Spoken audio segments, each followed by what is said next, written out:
emoji pa siya sa loob. And super linaw ng dashcam na to.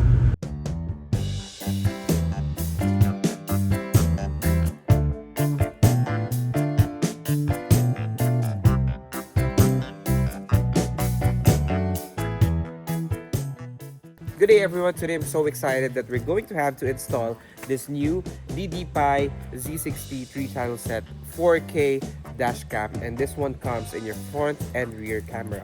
So let's see how this works out, let's see how the installation process will be, and let's see how the results of this dashcam will be. And we're gonna install it on this Montero Sport. It's just perfect actually because this one has a sort of a dark tint on the windshield and also on the back shield as well. So we're gonna see how this performs even if your car is heavily tinted. And I think most of the vehicles today in the Philippines, well, are tinted in the windshield and on the back shield just because of the heat. And right now it's in the early part of the morning, it's around 9 a.m.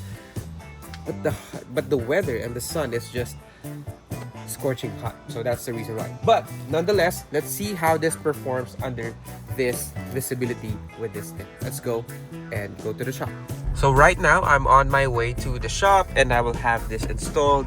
And ito, pinapakita ko lang guys yung visibility sa loob ng sasakyan. So it's kind of a dark tint. Sorry guys, I'm driving with one hand, but I'm inside the subdivision and I'm running very slow naman. So quick video lang just to show you the visibility. Ayan, this is the comparison. See? This is dark, this is light. This is not a platinum tint, kaya medyo hindi ganun kaganda yung visibility. But otherwise, ayan, you see what I mean. Medyo dark siya. And we will see how this one performs, you know, with this dark tint. So 600 ang installation ng front and back. Kasi nasa loob yung camera sa likod eh. Okay, Nasa plate mas mahal. Oo, kasi yung wire, ipapadala mo doon sa loob eh. Okay, sige. So pagawa ko na siya ngayon. Andito tayo ngayon sa Nolly's Car Audio Accessories. They're here dito sa Mabalacat, and matagal na sila dito actually. So sorry, medyo maingay lang, but we're gonna have this installed. So this one, pag nakita natin ni Bossing, no, we have tatlo yung box niya ba, boss? O, yeah, 3 boxes, dalawa, and then may isa pa sa baba. There. So yung first box niya comes with, this is the first camera, I would say. I'm not so sure if this is from sa harap or sa likod, or you could do it either way. But nonetheless, this is the lens right here. And also, you have your Type-C and your micro SD card slot right here. So the box comes in 3 boxes. Ayan, nabuksan na natin sila lahat. The biggest one has this one. The biggest box has this dashcam right here, and obviously this one comes in the front kasi nandito rin yung display screen niya and some buttons right here. You have ventilation as well. So madalas na issue ng mga dashcam is kapag nakababad siya sa araw, umiinit. This one, wala siyang problem with that because this one comes in ventilation right here. Micro SD slot, Type-C. Okay, so guys, ngayon lang natin nalaman na this one, kaya nga naman siya 3-channel set. Well, because this comes in 3 cameras. And this one, the camera right here, is the one faced to the outside. Dito siya sa harap. Ayan. Pero nakaharap siya dun sa labas. And the other one is the camera on the back. So yun yung nakikita niyang camera on the back portion. And also, we found another camera right here, which I suppose is a dashcam inside of the vehicle na naka-place din dito sa harap, pero nakaharap sa mga passengers. So good thing this one comes in a full set of dashcam for security, no? You have visibility on the inside and you have visibility on the outside, front and back. This is the main camera right here with the biggest screen, and then also the 4K camera na nakaharap dun sa labas. And you have some buttons in here as well. Yeah, so didikit lang siya and we're gonna power it up soon.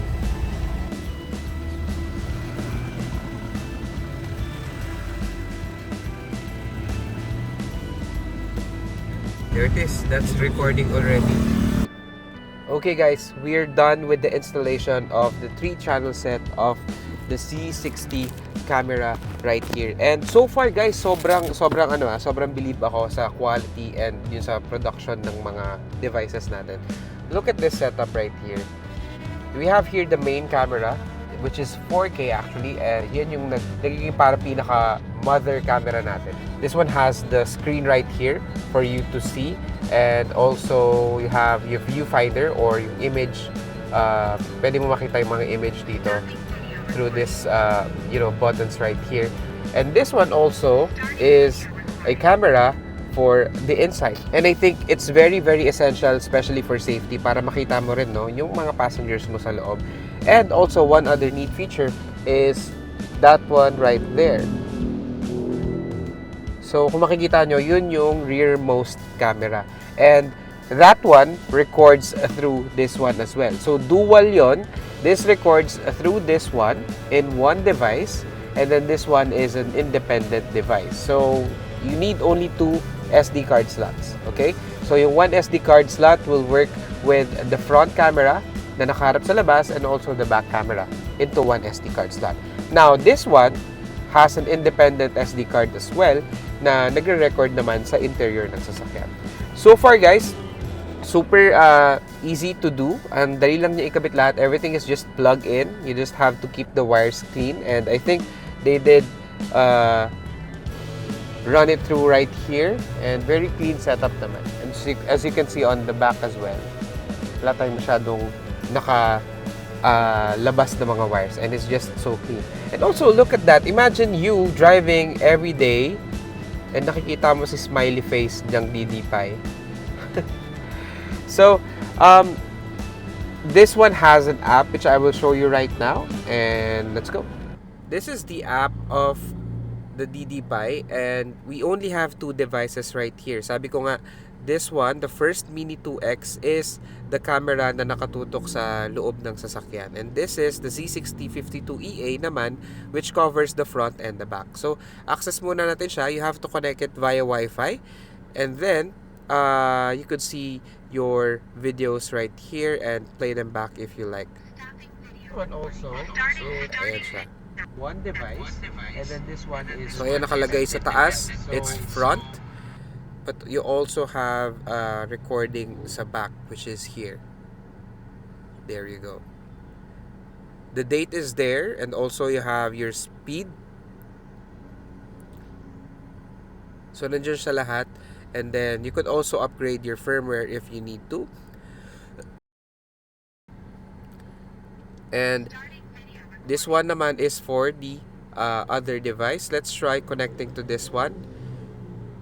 And we're gonna see, well, of course, makikita natin yung sarili natin with this one. And then, we just view the device. So, ayan, nakikita nyo ako on the inside. Very clear. And then, this is real time as well. So, as you can see, from the driver's perspective, and then the passenger, and then sa rear, very clear and very ideal yung position ng ating camera sa loob. And clarity wise, this is just so good, no?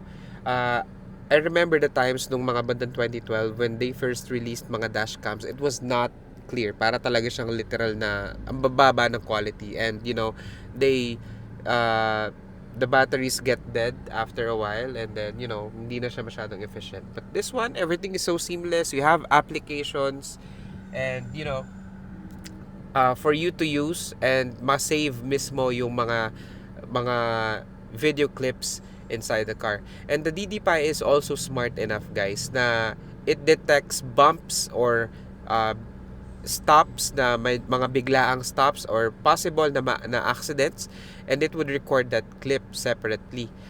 So, papakita ko sa inyo, guys, this is what happens. Pakinggan nyo, magte-take siya ng shot kapag meron tayong sudden bump. Ita-try natin medyo mag-speed up sa mga humps dito.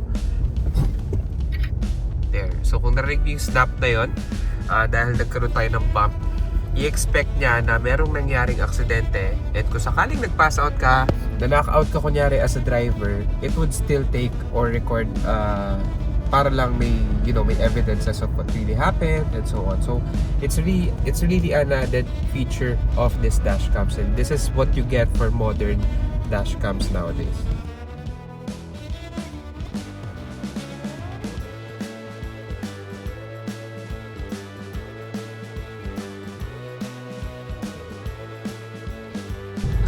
right now, inabot tayo ng madilim na. And as you can see, medyo heavy tint talaga tong tint natin.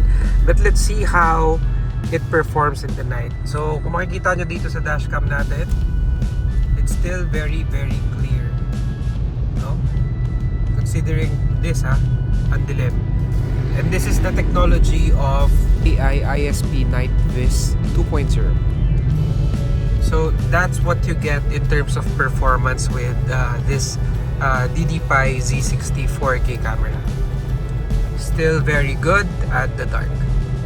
So yun lang, very satisfied. Quick installation. I think it took us around 30 to 45 minutes for this installation. And right now, I'm secured.